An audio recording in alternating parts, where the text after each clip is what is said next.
ബിസ്മില്ലാഹ് അൽഹംദുലില്ലാഹ് അസ്സലാത്തു വസ്സലാമു അലാ റസൂലില്ലാഹി സ്വല്ലല്ലാഹു അലൈഹി വസല്ലം. റബ്ബി ഇശ്റഹ് ലി സ്വദ്രി വയസ്സിർ ലി അംരി വഹ്ലുൽ ഉഖ്ദതം മിൻ ലിസാനി യഫ്ഖഹു ഖൗലി. അസ്സലാമു അലൈക്കും വറഹ്മത്തുള്ളാഹി വബറകാതുഹു. ഇൻഷാ അല്ലാഹ് ഇന്ന് പരിശുദ്ധ ഖുർആനിലെ 48-ാമത്തെ പേജാണ് നമ്മൾ അർത്ഥവും ആശയവും മനസ്സിലാക്കാൻ ഉദ്ദേശിക്കുന്നത്. സൂറത്തുൽ ബഖറയിലെ 282-ാമത്തെ ആയത്താണ് ഈ പേജിലുള്ളത്. ആകെ ഒരൊറ്റ ആയത്തേ ഉള്ളൂ ഈ ഒരു പേജിൽ. അപ്പോൾ ഈ ഒരു ആയത്താണ് ഖുർആനിലെ ഏറ്റവും വലിയ ആയത്ത്. ഈ ആയത്തിൻ്റെ പേര് ആയത്തുദ്ദൈൻ എന്നാണ് അറിയപ്പെടുന്നത്. ദൈൻ എന്ന് വെച്ചാൽ കടമിടപാടുകളെ സംബന്ധിച്ച ഒരു ആയത്താണിത്. അപ്പോൾ നമ്മൾ പരസ്പരം കടം വാങ്ങിക്കാൻ കൊടുക്കുകയൊക്കെ ചെയ്യുമ്പോൾ നമ്മൾ എന്തൊക്കെ കാര്യങ്ങൾ ശ്രദ്ധിക്കണം എന്നുള്ളതാണ് ഈ ആയത്തിൽ പറയണത്. അപ്പോൾ ഇതിന് തൊട്ട് മുമ്പ് നമ്മൾ പറഞ്ഞത് പണമിടപാട് തന്നെയായിരുന്നു, പലിശേനെ കുറിച്ചിട്ടായിരുന്നു പറഞ്ഞത്. പിന്നെ നമ്മൾ പറഞ്ഞു കടം വാങ്ങിച്ചാൽ എത്രയും പെട്ടെന്ന് തിരിച്ചു കൊടുക്കണം, തിരിച്ചു കൊടുക്കാത്ത ആളുകളെ കുറിച്ചും പറഞ്ഞു. ഇനി കടം വാങ്ങി തിരിച്ചു തരാൻ ബുദ്ധിമുട്ടുള്ള ആളുകൾക്ക് നമ്മൾ എങ്ങനെ വിട്ടുവീഴ്ച ചെയ്താൽ അത് നമുക്ക് നല്ലതാവും എന്നൊക്കെയാണ് നമ്മൾ ലാസ്റ്റ് പറഞ്ഞത്. അപ്പോൾ ഇവിടെ നമുക്ക് നോക്കാം. ഇവിടെ അള്ളാഹു സത്യവിശ്വാസികളെ വിളിച്ചുകൊണ്ടാണ് ഈ ഒരു ആയത്ത് തുടങ്ങണത്. അപ്പോൾ മനസ്സിലാക്കേണ്ട എന്താണ്, ഏതൊരു സത്യവിശ്വാസിയും നിർബന്ധമായും പാലിക്കേണ്ട ഒരു നിയമം തന്നെയാണ് അള്ളാഹു ഒന്നും കൂടി ഓർമ്മിപ്പിക്കുകയാണ് അല്ലേ. നമുക്ക് നോക്കാം. അഊദു ബില്ലാഹി മിനശ് ശൈത്വാനിർ റജീം. ബിസ്മില്ലാഹിർ റഹ്മാനിർ റഹീം. يا أيها الذين آمنوا إذا تداينتم بدين إلى أجل مسمى فاكتبوه. ഇങ്ങനെയാണ് ആയത്ത് തുടങ്ങണത്. അപ്പം അള്ളാഹു ഇവിടെ പറയണത്, ഹേ സത്യവിശ്വാസികളെ, നിങ്ങൾ പരസ്പരം കടമിടപാട് നടത്തുകയാണെങ്കിൽ, ഒരാളുടെ നിന്ന് കടം വാങ്ങിക്കുകയോ അല്ലെങ്കിൽ നിങ്ങൾ ആർക്കെങ്കിലും കടം കൊടുക്കുകയോ ചെയ്യുകയാണെങ്കിൽ, അപ്പോൾ അത് നമ്മളൊരു നിശ്ചിത സമയത്തേക്കായിരിക്കില്ല. ഒരാൾ കടം വാങ്ങിക്കുമ്പോൾ എന്താ പറയുക, ഞാൻ ഇത്ര ദിവസം കഴിഞ്ഞാൽ അല്ലെങ്കിൽ ഇത്ര മാസം കഴിഞ്ഞാൽ തിരിച്ചു തരാം എന്ന് പറഞ്ഞിട്ടാണ് വാങ്ങിക്കണത്. നമ്മൾ കൊടുക്കണത് ഈ ഒരു ഉദ്ദേശത്തിലായിരിക്കും. എനിക്ക് ഇത് കഴിഞ്ഞാൽ ഇന്നൊരു ആവശ്യത്തിന് വെച്ചേക്കണ പൈസയാണ്, അപ്പോൾ ഇത്ര സമയം കഴിഞ്ഞാൽ എനിക്കിത് കിട്ടണം എന്ന് പറഞ്ഞിട്ടായിരിക്കും നമ്മളിത് കടമിടപാട് നടത്തുക അല്ലേ.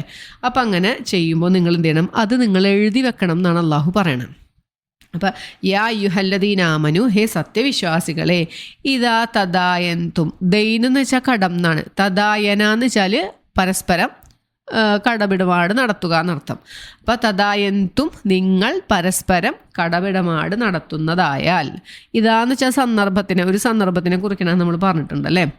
ബിദൈനിൻ, വല്ല കടവും, ഇല അജൽ എന്ന് വെച്ചാൽ ഒരു അവധി അല്ലേ, നമ്മളൊരു നിശ്ചിത പീരീഡിലോട്ടാണ് ഇത് വെക്കുക. മുസമ്മ എന്ന് വെച്ചാൽ എന്താ, നിർണ്ണയിക്കപ്പെട്ട. നമ്മൾ പരസ്പരം പറഞ്ഞിട്ടുണ്ട് ഇന്ന സമയം വരെയാണ് ഇതിൻ്റെ അവധി, ഇന്ന സമയത്തും എനിക്ക് കിട്ടണം എന്ന് നമ്മൾ പറയുന്നുണ്ട്. അപ്പോൾ ഒരു നിശ്ചിത നിർണ്ണയിക്കപ്പെട്ട അവധി വരേക്ക് നിങ്ങൾ വല്ല കടമിടപാടും നടത്തുകയാണെങ്കിൽ എന്നാണ് പറയണത്.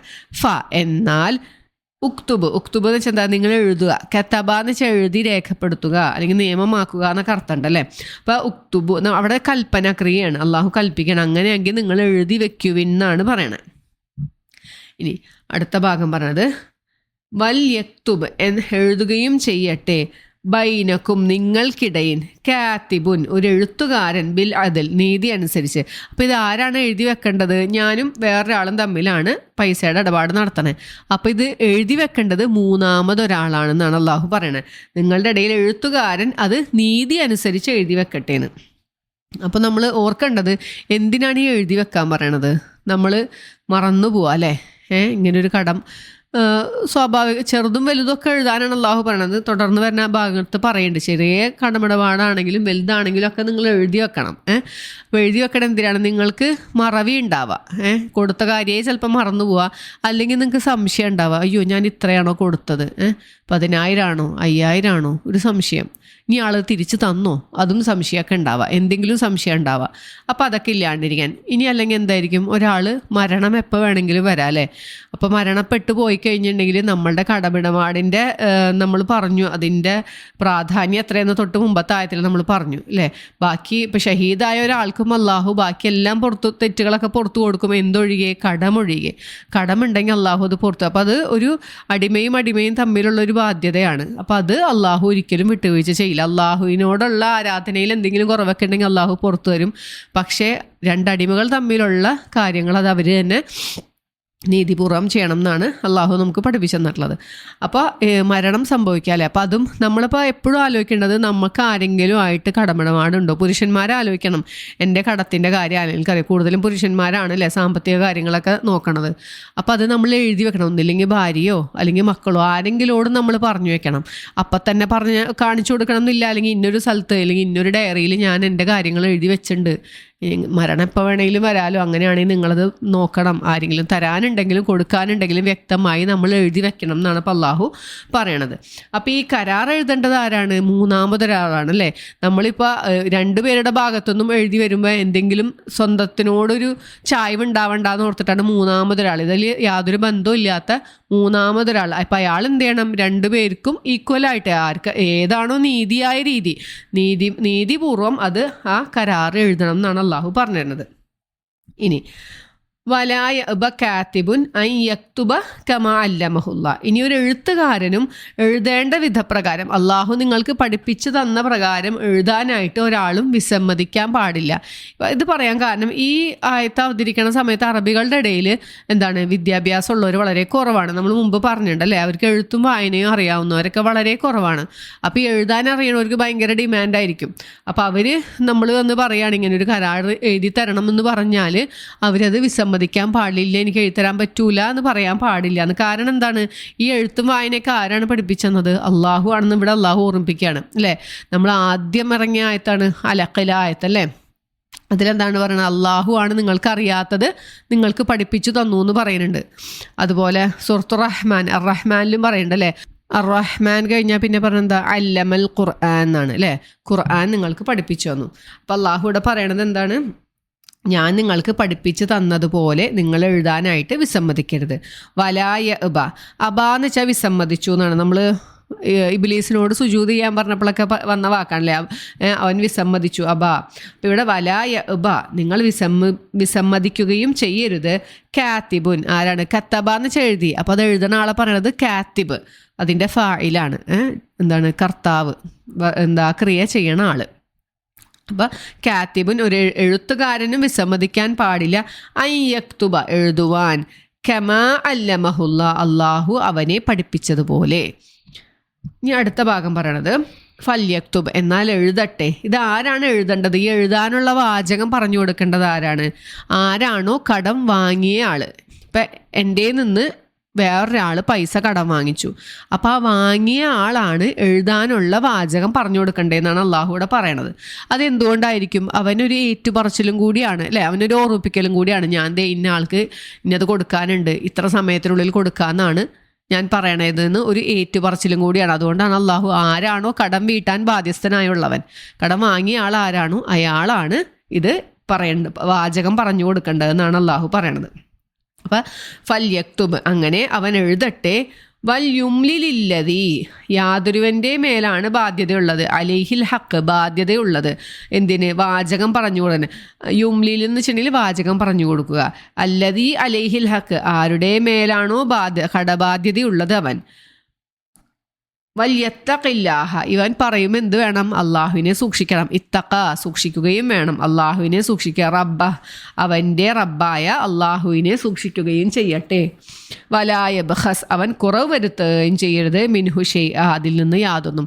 ഇവൻ കടം വാങ്ങിയ ആ കാര്യങ്ങളും ഇന്ന ഡേറ്റിന് തരാമെന്നും അതിലുള്ള എല്ലാ വിധികളും അവൻ കറക്റ്റായിട്ട് ഒരു കുറവും വരുത്താണ്ട് അവൻ്റെ റബ്ബായ അള്ളാഹുവിനെ സൂക്ഷിച്ചുകൊണ്ട് അവൻ വാചകം പറഞ്ഞു കൊടുക്കട്ടെ എന്നാണ് അള്ളാഹുവിടെ പറയണത്. ഇനി ഈ കടബാധ്യതയുള്ള ആള് അത്ര പക്വത ഇല്ലാത്ത ഒരാളാണ്. അയാൾക്ക് ഇതിങ്ങനെ വാചകം പറഞ്ഞു കൊടുക്കാനൊന്നും അറിയൂല. അല്ലെങ്കിൽ ഒരു വിഡ്ഢിയായ ആളെന്നാണ് ഇവിടെ പറയുന്നത്. വിഡ്ഢി എന്ന് വെച്ചാൽ അതിനുള്ള ഒരു വകതിരിവില്ലാത്ത ഒരാളാണ്. അല്ലെങ്കിൽ ചിലപ്പോൾ ചെറിയ കുട്ടികളായിരിക്കാം. ഇപ്പോൾ അനാഥകളൊക്കെ ഉണ്ട്, അവർക്ക് സ്വത്ത് കുറേ ഉണ്ട്. ഇപ്പം അതിൽ നിന്ന് ഒരാൾ കൊടുക്കുകയാണ് അപ്പം അങ്ങനെയൊക്കെ ആണെങ്കിൽ എന്ത് വേണം? അതിൻ്റെ ഇടയിൽ ഒരു വലിയ അവരുടെ ഒരു ബന്ധുവിനെ നിർത്താം, അവർക്കൊരു രക്ഷാധികാരിയായിട്ട് ഒരാളെ നിർത്താമെന്നാണ് അള്ളാഹു പറയണത്. അങ്ങനെയാണെങ്കിൽ ആ വലിയ വാചകം പറഞ്ഞു കൊടുക്കട്ടെ. ഇപ്പം ഈ സ്വത്തിൻ്റെ ഉടമസ്ഥന് അത്ര വകതിരിവില്ലാത്ത ഒരാളാണ്, അതുകൊണ്ട് അയാൾ ഒരിക്കലും കബളിപ്പിക്കപ്പെടാൻ പാടില്ല അല്ലേ. അതുകൊണ്ടാണ് അള്ളാഹുവിടെ പറയണത്. അപ്പോൾ ആയത്തൊന്ന് നോക്കാം. ആ ഭാഗം ഇങ്ങനെയാണ്: ഫ ഇൻകാന, ഇനിയാണെങ്കിൽ, അല്ലദീ അലൈഹിൽ ഹക്ക്, ആരുടെ മേലാണോ കടബാധ്യതയുള്ളത് അവൻ, സഫീഹൻ, സഫീഹൻ എന്ന് വെച്ചാൽ വിഡ്ഢി, അവനൊരു വിഡ്ഢിയാണെങ്കിൽ, ഔ അല്ലെങ്കിൽ, ലൊയ്ഫൻ, ഒരു ദുർബലനാണ്, അവൻ അത്ര വകതിരിവൊന്നും ഇല്ലാത്ത ഒരാളാണെങ്കിൽ, ഔല യസ്തത്തിഉ, അവന് സാധിക്കുകയില്ല, ഇസ്തതാ എന്ന് വെച്ചാൽ സാധിക്കുക എന്നാണ്, അല്ലെങ്കിൽ അവന് സാധിക്കുകയില്ല, അയ്യുമില്ല, വാചകം പറഞ്ഞു കൊടുക്കാൻ, ഹുവ അവന്, ഫല്യുംലിൽ എന്നാൽ വാചകം പറഞ്ഞു കൊള്ളട്ടെ, വലിയുഹു അവൻ്റെ കൈകാര്യക്കാരൻ അല്ലെങ്കിൽ അവൻ്റെ വലിയായ ആൾ, രക്ഷാധികാരിയായ ഒരാൾ, ബിൽ അതിൽ, അപ്പോഴും എന്താണ്, നീതി അവിടെ പാലിക്കണം. ഈ വലിയ ആണെങ്കിലും നീതിപൂർവമായിരിക്കണം വാചകം പറഞ്ഞു കൊടുക്കേണ്ടത് എന്നാണ് അള്ളാഹു പറയണത്. ഇനി അപ്പോൾ എഴുതി വെക്കണം എന്ന് പറഞ്ഞു. പിന്നെ ഇനി വേണ്ടത് ആരാണ്? 2 സാക്ഷികൾ വേണം. ഈ 2 സാക്ഷികൾ എങ്ങനെയാണ്? പുരുഷന്മാരിൽ നിന്നായിരിക്കണം എന്നാണ് അള്ളാഹു പറയണത്. അപ്പം നമുക്ക് ആ ഭാഗം നോക്കാം. വസ്തഷ്ഹിദു, നിങ്ങൾ സാക്ഷി നിൽക്കുക, നിങ്ങൾ സാക്ഷ്യം ആവശ്യപ്പെടുകയും ചെയ്യുക. ഷഹീദൈനി, 2 സാക്ഷികളോട്. എത്ര പേര് വേണം? 2 സാക്ഷികളായിരിക്കണം. മിർ റിജാലിക്കും, നിങ്ങളുടെ പുരുഷന്മാരിൽ നിന്നും എന്നാണ് അള്ളാഹു പറയണത്. അപ്പം നിങ്ങളുടെ പുരുഷന്മാരിൽ നിന്നും 2 സാക്ഷികളെ നിങ്ങൾ സാക്ഷ്യം ത്തിന് വേണ്ടിയിട്ട് ആവശ്യപ്പെടാൻ. അപ്പം ഇവിടെ നിങ്ങളുടെ പുരുഷന്മാരെന്ന് ഉദ്ദേശിക്കുന്നത് സാക്ഷികൾ മുസ്ലിങ്ങളായിരിക്കണം എന്നാണ്. മുസ്ലിങ്ങളായിരിക്കണം, പ്രായപൂർത്തി എത്തിയ പുരുഷന്മാരായിരിക്കണം എന്നാണ് ഇതിൽ നിന്ന് മനസ്സിലാവുന്നത്. ഇനി നിങ്ങൾക്ക് പുരുഷന്മാരെ കിട്ടിയില്ല, 2 പുരുഷന്മാരെ കിട്ടിയില്ല എന്ന് വയ്ക്കുക. അപ്പം എന്ത് ചെയ്യണം? ഒരു പുരുഷനും 2 സ്ത്രീകളും വേണം സാക്ഷ്യം നിൽക്കാൻ എന്നാണ് അടുത്ത ഭാഗം പറയണത്. അപ്പം ഫ ഇല്ലം യക്കൂന, ഇനി അവർ 2 പേരായില്ല, റജുലൈനി 2 പുരുഷന്മാരായിട്ടില്ല, 2 പുരുഷന്മാരെ നിങ്ങൾക്ക് കിട്ടിയില്ല എന്ന് വെക്കാം. ഫ റജുലുൻ എന്നാൽ റജുലുൻ ഒരു പുരുഷനും, വമ്രഅത്താനി 2 സ്ത്രീകളും, മിമ്മൻ തർലൗന, എന്താണ് റളിയ എന്നുള്ള വാക്കാണ് അല്ലേ, അത് നിങ്ങൾ തൃപ്തിപ്പെട്ടവരിൽപ്പെട്ട, മിനശുഹദ, ഈ സാക്ഷികളിൽ നിന്ന്. അപ്പോൾ ആരാണ് സാക്ഷി നിൽക്കേണ്ടത്? ഒന്നില്ലെങ്കിൽ 2 പുരുഷന്മാർ, അല്ലെങ്കിൽ ഇപ്പോൾ 2 പുരുഷന്മാരെ കിട്ടിയില്ലെങ്കിൽ ഒരു പുരുഷനും 2 സ്ത്രീകളും വേണം. അത് നിങ്ങൾക്ക് തൃപ്തിപ്പെട്ട ആൾക്കാരെ വിളിക്കാം ഈ സാക്ഷി നിർത്താനായിട്ട്. ഇനി എന്തിനാണ് 2 സ്ത്രീകൾ പറയണേ? ഒരു പുരുഷന് പകരം 2 സ്ത്രീ എന്ന് പറയണത് എന്തിനാണ്? അതാണ് നോക്കാം. അൻതളില്ല ഇഹ്ദാഹുമ, 2-ൽ-1 പിഴവ് പറ്റിയാൽ, സ്ത്രീകളായതുകൊണ്ട് എന്താണ്, അവർക്ക് ഈ വക കാര്യങ്ങളൊക്കെ നോക്കി പരിചയം കുറവായിരിക്കും അല്ലേ, സാമ്പത്തിക കാര്യങ്ങളാണെങ്കിലും ഒക്കെ നോക്കി പരിചയം കുറവായിരിക്കും. അപ്പോൾ അവർക്ക് തെറ്റ് പറ്റാൻ സാധ്യതയുണ്ട്. പിന്നെ അവർക്ക് കുടുംബത്തിലെ വേറെ കാര്യങ്ങളൊക്കെ ആയിരിക്കും തലയിലുണ്ടാവുക. അപ്പോൾ അവർക്ക് തെറ്റുകൾ പറ്റാൻ കൂടുതൽ ചാൻസ് ഉള്ളതുകൊണ്ട് അള്ളാഹു പറയാണ്, ഒരു പുരുഷന് പകരം നിങ്ങൾ 2 സ്ത്രീകൾ വെക്കണം. ആ 2 സ്ത്രീകൾ എന്തിനാണ്? ഒരാൾക്ക് തെറ്റ് പറ്റിയാൽ മറ്റാൾ ഓർമ്മിപ്പിക്കാൻ വേണ്ടിയിട്ടാണ് എന്നാണ് പറയണത്. അൻതളില്ല ഇഹ്ദാഹുമ, 2-ൽ-1 പിഴവ് പറ്റിയാൽ, ഫതുദക്കിറ ഇഹ്ദാഹുമ, അവൾ ഓർമ്മിക്കുക. ദക്കറ എന്ന് വെച്ചാൽ എന്താണ്? ഓർമ്മ എന്നാണ് അല്ലേ. ഫതുദക്കിറ, അപ്പോൾ ഓർമ്മപ്പെടുത്തുകയും ചെയ്യാം. ആർക്ക്? ഇഹ്ദാഹുമ 2-ൽ-1, ഉഖ്റ മറ്റേവളെ. ഇതിൽ നിന്ന് അള്ളാഹു ഒരു കാര്യം വ്യക്തമാക്കുകയാണ്, സ്ത്രീകളും പുരുഷന്മാരും തമ്മിൽ പൊതുവെ ബുദ്ധിപരമായ കാര്യത്തിൽ വ്യത്യാസമുണ്ട്. ഒരു പടി മുന്നിൽ നിൽക്കുന്നത് പുരുഷന്മാർ തന്നെയാണ്. പക്ഷേ എക്സെപ്ഷണൽ കേസസ് ഒക്കെ ഉണ്ടാവാം. ചില സ്ത്രീകൾ കുറച്ചും കൂടിയും പുരുഷന്മാരിലും നല്ല രീതിയിൽ കാര്യങ്ങൾ കൈകാര്യം ചെയ്യണവരൊക്കെ ഉണ്ടാവാം. പക്ഷേ പൊതുവെ പറയുമ്പോൾ സ്ത്രീകളെക്കാളും കുറച്ചും കൂടിയും ഉയർന്ന നിലയിൽ നിൽക്കുന്നത് പുരുഷന്മാരാണ്. അപ്പോൾ അതാണ് അള്ളാഹു ഇവിടെ ഒരു പുരുഷന് പകരം 2 സ്ത്രീകളെ എന്ന് പറഞ്ഞിട്ടുള്ളത്. പിന്നെ അപ്പോൾ ഒരു ഹദീസ് അവിടെ നമ്മൾ ഓർമ്മിക്കാനുള്ളത്, നബി സല്ലല്ലാഹു അലൈഹി വസല്ലമ പറഞ്ഞിട്ടുണ്ട്, എന്താണ്, നരകത്തിൽ കൂടുതൽ ഞാൻ കണ്ടിട്ടുള്ളത് സ്ത്രീകളെയാണ്, അതുകൊണ്ട് നിങ്ങൾ കൂടുതലായി ദാനധർമ്മം ചെയ്യുമെന്ന് സ്ത്രീകളോട് പറയുന്നുണ്ട്. അപ്പോൾ ഒരു സ്ത്രീ ചോദിച്ചു, റസൂലേ എന്താണ് അതിന് കാരണം, ഈ സ്ത്രീകളെ നരകത്തിൽ അധികം കാണാനായിട്ടെന്ന്. അപ്പോൾ പറഞ്ഞു, നിങ്ങൾ ബന്ധുക്കളോട് നന്ദികേട് കാണിക്കുന്നവരാണ്. പിന്നെ ഒരു കാര്യം പറഞ്ഞത്, നിങ്ങൾ ശാപവാക്കുകൾ വർദ്ധിപ്പിക്കുന്ന ആളുകളാണ്, അതെപ്പോഴും പറയുന്നു നിങ്ങൾ. പിന്നെന്താണ്, ബുദ്ധിയിലും മതപരവുമായ കാര്യങ്ങളിൽ നിങ്ങൾക്ക് കുറവ് വന്നവരാണ്. നിങ്ങൾ ഒരു ദൃഢമനസ്കനായ പുരുഷനെ വെച്ച് നോക്കുമ്പോൾ നിങ്ങൾക്ക് അവിടെ കുറവാണ് ഈ 2 കാര്യത്തിലെന്ന് പറഞ്ഞു. അപ്പോൾ ആ സ്ത്രീ ചോദിച്ചു, ഞങ്ങൾ ബുദ്ധിയിലും മതത്തിലും എന്താണ് ഞങ്ങൾക്കുള്ള കുറവ് എന്ന് ചോദിച്ചു. അപ്പോൾ പറഞ്ഞു, 2 സ്ത്രീകളുടെ സാക്ഷ്യം ഒരു പുരുഷന് തുല്യമായിട്ട് അള്ളാഹു പറഞ്ഞതിൽ നിന്ന് നമുക്ക് മനസ്സിലാക്കാം ഈ കാര്യം. അതുകൊണ്ട് എന്താണ് പറയുന്നത്, ബുദ്ധി എന്താണ് അള്ളാഹു കൊടുത്തിരിക്കണത് പുരുഷനാണ് കുറച്ച് കൂടുതൽ കൊടുത്തിട്ടുള്ളത്. പിന്നെ പിന്നെ മതത്തിൽ കുറവ് വന്നു എന്ന് പറഞ്ഞാൽ എന്താണ്, സ്ത്രീകളെ സംബന്ധിച്ചിടത്തോളം ഈ ആർത്തവ കാലങ്ങളിലൊക്കെ അവരുടെ നോമ്പും നമസ്കാരവും ഒക്കെ നഷ്ടപ്പെട്ടു പോകുന്നുണ്ട്. അതൊരു തെറ്റല്ല, പക്ഷേ പുരുഷനെ അപേക്ഷിച്ച് നോക്കുമ്പോൾ നമുക്കത് അവിടെ ഒരു കുറവാണ്. അപ്പോൾ ഈ രണ്ട് കാര്യങ്ങളാണ് നബി സല്ലല്ലാഹു അലൈഹി വസല്ലമ പറഞ്ഞത്. അപ്പോൾ അള്ളാഹു ഇതിൽ നിന്ന് പറഞ്ഞ് മനസ്സിലാക്കി തരുന്നത് ഇത് തന്നെയാണ്, സ്ത്രീകൾക്ക് അബദ്ധങ്ങളൊക്കെ പറ്റാം. പിന്നെ ഈ സാമ്പത്തിക കാര്യങ്ങൾ കൈകാര്യം ചെയ്ത് അവർക്ക് അത്ര പരിചയവും ഉണ്ടാവില്ല. അപ്പോൾ എപ്പോഴും ഒരു പുരുഷന് പകരമായി 2 സ്ത്രീകളെ നിങ്ങൾ വെക്കണം എന്ന് പറഞ്ഞു. ഇനി അടുത്ത ഭാഗം പറഞ്ഞെന്താ, നിങ്ങൾ സാക്ഷി നിൽക്കാനായിട്ട് വിളിക്കൂലേ, അപ്പോൾ ഞാൻ വരൂല എന്ന് പറയാൻ പാടില്ല, നിങ്ങൾ വിസമ്മതിക്കാൻ പാടില്ല. ഈ സാക്ഷി നിന്നാൽ ഒരുപാട് പുലിവാലാണ്, അയ്യോ അതിനൊന്നും എന്നെ കിട്ടൂല എന്ന് ഒരാളും പറയാൻ പാടില്ല എന്ന് ഒരാൾ സാക്ഷി നിൽക്കണം എന്ന് പറഞ്ഞാൽ. അതാണ് അടുത്ത ഭാഗം പറയുന്നത്. വലായ ബശുഹദാഉ, സാക്ഷികളെ വിസമ്മതിക്കുകയും ചെയ്യരുത്. ഇദാ മാദു, അവർ വിളിക്കപ്പെട്ടാൽ. അപ്പം എന്താണ്, യഅ്ബ, അബ എന്നുള്ള വാക്കനല്ലേ വിസമ്മതിച്ചു. അപ്പം ലാ യഅ്ബ, നിങ്ങൾ വിസമ്മതിക്കരുത്. ശുഹദാ, ആരാണ് ശുഹദാ? സാക്ഷികൾ. ഇതാ മാദു, എന്ന് വെച്ചാൽ വിളിക്കുക, മാദു അവർ വിളിക്കപ്പെട്ടാൽ നിങ്ങൾ വിസമ്മതിക്കുകയും ചെയ്യരുത്. അടുത്ത ഭാഗം അള്ളാഹു പറയണത്, നിങ്ങൾ ഒരു വലിയ കടമായിക്കോട്ടെ അല്ലെങ്കിൽ ചെറിയ രീതിയിലുള്ള കടമായിക്കോട്ടെ, ഇപ്പം വലിയ സംഖ്യ ആണെങ്കിൽ മാത്രമല്ല, ചെറിയ സംഖ്യ ആണെങ്കിലും നിങ്ങളത് എഴുതി വെക്കാനായിട്ട് മടി കാണിക്കരുത്. ഒരു നമ്മൾ അവധി വെച്ചുകൊണ്ടുള്ള കടമിടപാടാണെങ്കിൽ എന്നാണ് പറയണത്. ഇപ്പം നമ്മൾ പലപ്പോഴും ഇപ്പോൾ നമ്മളുടെ ഏറ്റവും അടുത്തൊരു സുഹൃത്തോ അല്ലെങ്കിൽ അടുത്തൊരു ബന്ധുവോ വന്ന് കടം ചോദിക്കുമ്പോൾ നമുക്കൊരു മടി തോന്നരുത്, അയ്യോ ഇനിയിപ്പം ഞാൻ പറഞ്ഞാൽ അയാൾ എന്ത് വിചാരിക്കും, എന്നെ സംശയിച്ചിട്ടാണോ എന്ന് വിചാരിക്കുമോ, അങ്ങനെ ഒരു മടി നമുക്ക് വേണ്ട. കാരണം ഇത് അള്ളാഹു നമുക്ക് നൽകിയിട്ടുള്ള നിയമമാണ്. നമ്മൾക്ക് എന്തിനു വേണ്ടിയിട്ടാണിത്? നമ്മുടെ ജീവിതം എളുപ്പമാക്കാൻ വേണ്ടി തന്നെ തന്നിട്ടുള്ള നിയമമാണിത്. അതുകൊണ്ട് നിങ്ങൾ ചെറിയ കടമാണെങ്കിലും വലിയ സംഖ്യ അല്ലെങ്കിലും ചെറിയ സംഖ്യ അല്ലെങ്കിലും നിങ്ങൾ എന്താണ് അത് എഴുതി വെക്കാൻ മടി കാണിക്കരുതെന്ന് അള്ളാഹു ഒന്നും കൂടി ഓർമ്മിപ്പിക്കണം. ആദ്യ ആയത്തിൽ പറഞ്ഞു അല്ലേ, നിങ്ങൾ കടമിടപാട് നടത്തുകയാണെങ്കിൽ നിങ്ങൾ എഴുതി വെക്കണം എന്ന് പറഞ്ഞു. പിന്നെ അള്ളാഹു ഇവിടെ ഓർമ്മിപ്പിക്കുകയാണ്, വലാ തസ് അമു, നിങ്ങൾ മടിക്കരുത്. അയ്യക്തുബൂഹു, അത് എഴുതുവാനായിട്ട്. സ്വഗീറൻ, സ്വഗീർ എന്ന് വെച്ചാൽ ചെറുത്. ഔ അല്ലെങ്കിൽ കബീറൻ, വലുതാണെങ്കിലും. ഇല അജലി, അതിനൊരു അവധി വെക്കുകയാണെങ്കിൽ നിങ്ങളത് എഴുതാനായിട്ട് മടിക്കരുത്. അതെന്തുകൊണ്ടാണ് എഴുതണം എന്ന് അള്ളാഹു പറയുന്നത്? അതാണ് ഏറ്റവും കൂടുതൽ നീതിയുള്ളത്. അള്ളാഹുവിൻ്റെ അടുത്ത് നീതിയായ കാര്യം അതാണ്. പിന്നെ ഈ സാക്ഷ്യം നിൽക്കണതിന് കുറച്ചും കൂടി ബലം ഉണ്ടാവാനും, നമ്മളിപ്പോൾ ഈ സാക്ഷികൾ ചിലപ്പോൾ കൂറുമാറാം അല്ലേ, നമ്മൾ പല കേസുകളിലും കാണുന്നതാണ്. അപ്പോൾ നമുക്ക് ആ സാക്ഷ്യത്തിനൊരു ബലം കിട്ടാനും വേണ്ടിയാണ് നിങ്ങളിത് എഴുതി വെക്കണം എന്ന് പറഞ്ഞത്. പിന്നീട് നമുക്കൊരു സംശയം വന്നിട്ടോ അല്ലെങ്കിൽ ഒരു പ്രശ്നം വന്നിട്ട് ഇവർ തമ്മിൽ പിണങ്ങണേലും നല്ലത് കൃത്യമായി നമ്മളൊരു എഴുതി രേഖപ്പെടുത്തി അതിന് 2 സാക്ഷികളും വെച്ചാൽ പിന്നെ അതിൽ വേറെ കൺഫ്യൂഷൻസ് വരാനില്ല അല്ലേ. അപ്പം അള്ളാഹു എത്രയോ നമ്മളുടെ ബന്ധങ്ങളെ സൂക്ഷിക്കാൻ വേണ്ടിയിട്ടാണ് നമ്മളോട് ഇത് പറഞ്ഞു തന്നെ അല്ലേ. അപ്പം ദാലിക്കും, അതാണ് അഖ്സതു, ഏറ്റവും നീതിയുള്ളത് അതാണ്. ഇൻദല്ലാ, അള്ളാഹുവിൻ്റെ അടുക്കൽ. വ അഖ്വമു, ഖാമ എന്ന് വെച്ചാൽ എന്താണ്? നിലനിൽക്കുന്നത്. ലിഷഹാദത്തി, അവൻ്റെ സാക്ഷ്യത്തിന് കുറച്ചും കൂടി ബലം നൽകുന്നതും അതാണ്. വ അദ്ന, കൂടുതൽ അടുപ്പമുള്ളതും. അല്ല തർത്താബു, നിങ്ങൾക്ക് സംശയമില്ലാണ്ടിരിക്കാൻ, നിങ്ങളുടെ സാക്ഷ്യത്തിന് കൂടുതൽ ബലം നൽകുന്നതും കൂടുതൽ അടുപ്പമുള്ളതും. പിന്നെന്താണ്? നിങ്ങൾക്ക് സംശയം ഉണ്ടാകാതിരിക്കാനും ഏറ്റവും നല്ലത്, അള്ളാഹുവിൻ്റെ അടുത്ത് ഏറ്റവും നീതിപൂർവമായ കാര്യം എന്താണ്? നിങ്ങൾ എഴുതി വെക്കുക തന്നെയാണെന്നാണ് അള്ളാഹു ഈ ഭാഗത്ത് പറയണത്. ഇനി അടുത്ത ഭാഗം പറഞ്ഞതെന്ന് വെച്ചാൽ, നിങ്ങളൊരു റൊക്ക കച്ചവടം നടത്താണ്, മൊത്തം പൈസ കൊടുത്തൊരു സാധനം ഇങ്ങോട്ട് വാങ്ങിക്കുകയാണ്. അവിടെ വേറെ അതൊരു ഇടപാടാണ് അല്ലേ, നിങ്ങൾ പരസ്പരം നടത്തണ ഒരു ഇടപാടാണ്. പക്ഷെ അവിടെ കടം പറച്ചിലോ പരിപാടികളൊന്നുമില്ല, അതവിടെ തീരുകയാണ്. അപ്പം അങ്ങനെയാണെങ്കിൽ നിങ്ങൾ എഴുതി വെച്ചില്ലെങ്കിലും കുഴപ്പമില്ല എന്നാണ് പറയണത്. ആ ഭാഗം നോക്കാം.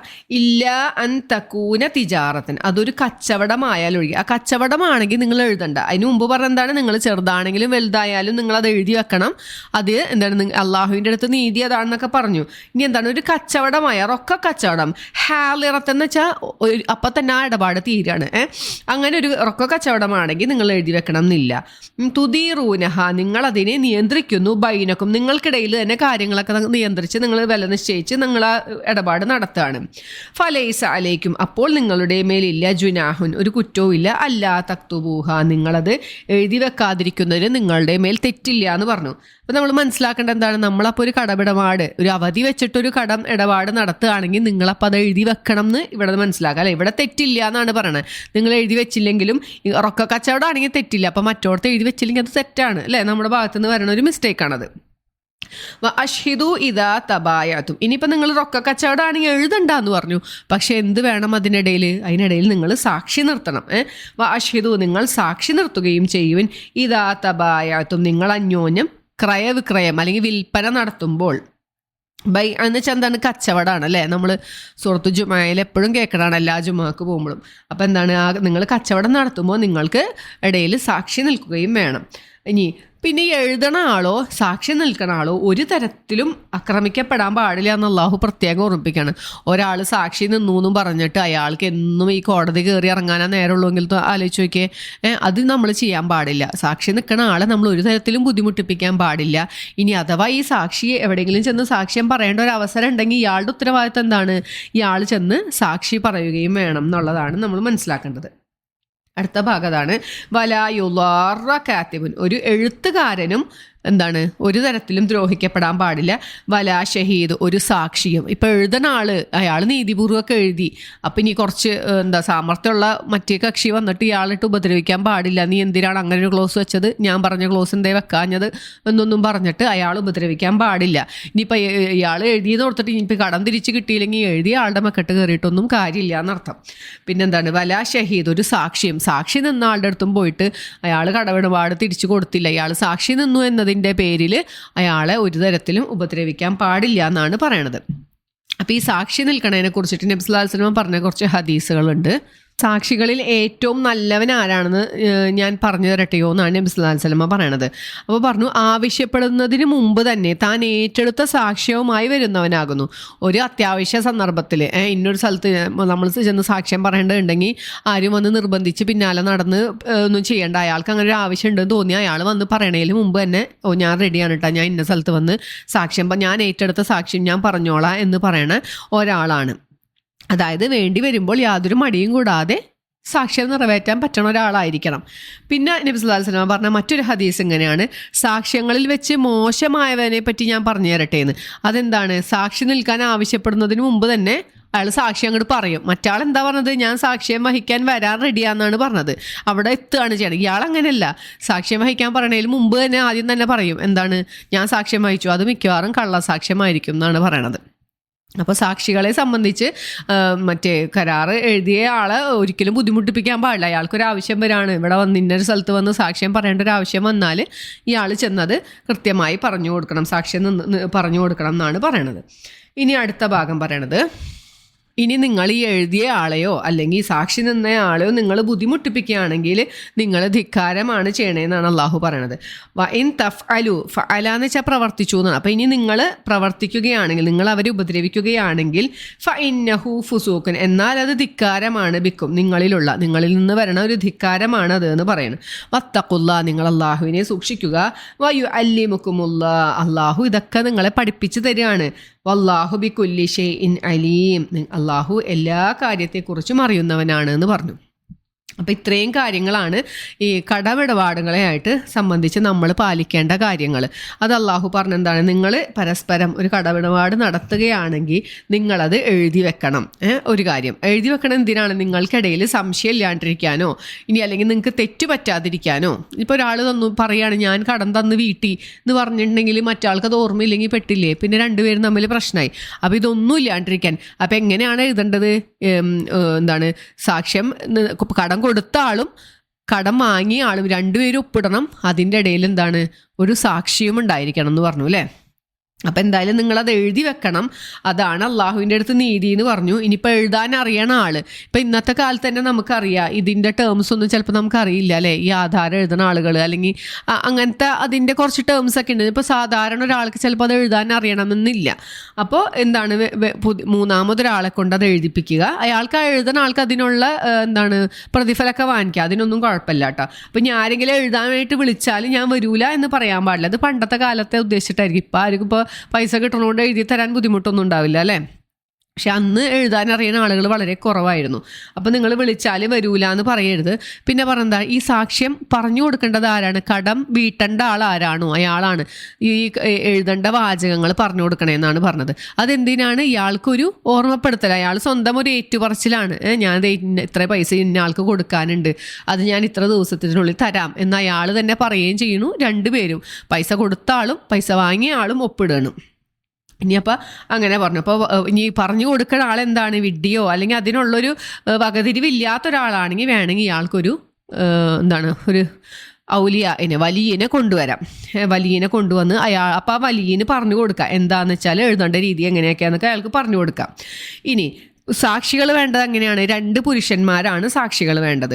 ഇനി 2 പുരുഷനെ കിട്ടിയില്ലെങ്കിൽ 1 പുരുഷനും 2 സ്ത്രീയും. അപ്പോൾ ഒരു പുരുഷൻ അവിടെ എപ്പോഴും നിർബന്ധമാണെന്നുള്ള കാര്യം ഓർത്തു വയ്ക്കാം. പുരുഷന്മാരെ സാക്ഷികളാക്കാനുള്ള കാരണം നമ്മൾ പറഞ്ഞു, പുരുഷന്മാർക്കാണ് ഇതിന് കുറച്ച് വകതിരിവുള്ളതും അതിൽ കൂടുതൽ പരിചയമൊക്കെ ഉള്ളത് ഇവർക്കാണ്.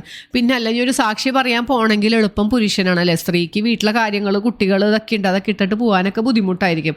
അതുകൊണ്ടാണ് അള്ളാഹു പുരുഷനെ തന്നെ അവിടെ പറഞ്ഞിട്ടുള്ളത്.